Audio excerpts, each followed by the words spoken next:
America's economy is in serious trouble as a result of the collapsing housing and credit bubble. The stimulus message Congress and the Fed administered earlier this year is already wearing off as unemployment continues to tick upward and housing prices continue to fall. By the time the next administration takes office in January 2009, the economy will have stalled again, and the hope for a quick recovery will have given way to the reality of a protracted economic slowdown. I'm Sherle Schwenninger, Director of the Economic Growth Program, and I'm here today to share with you the ideas that Bernard Schwartz and I have committed to an essay in the first of the Big Ideas series at the New America Foundation. The title of our essay is "An Economic Recovery Program for a Post-Bubble Economy." Let me share with you some of the key ideas. First, this is not a normal business cycle. It is a post-bubble economic recession involving a painful deleveraging of America's household and financial sector. Working off the excess debt that was accumulated over the last decade will be a very long and time-consuming process.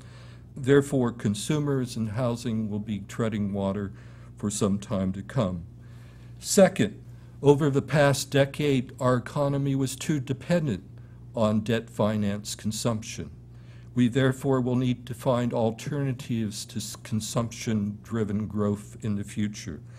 The most promising two new areas of growth are America's enormous public investment infrastructure needs and the increased global demand for American technology created by the drive for greater efficiency in economies around the globe. Third, infrastructure investment is the single best way to stimulate the economy in the short term and to make it more productive and more efficient in the long term. Infrastructure investment not only creates jobs, but also provides additional demand for materials and services throughout the economy. Fourth, in the first year, the increase in public infrastructure investment we envision could be funded as part of a second stimulus program. But to ensure continued funding of public infrastructure investment over the next decade, we recommend that the new administration move quickly to adopt a national infrastructure bank along the lines as proposed by Senators Christopher Dodd and Chuck Hagel. Finally, given the magnitude of the housing and credit bubble, a massive public infrastructure investment alone may not be enough to offset consumer weakness and jumpstart new business investment. Rising exports of American goods and services, especially of American technology, therefore must be a second pillar of an economic growth recovery program.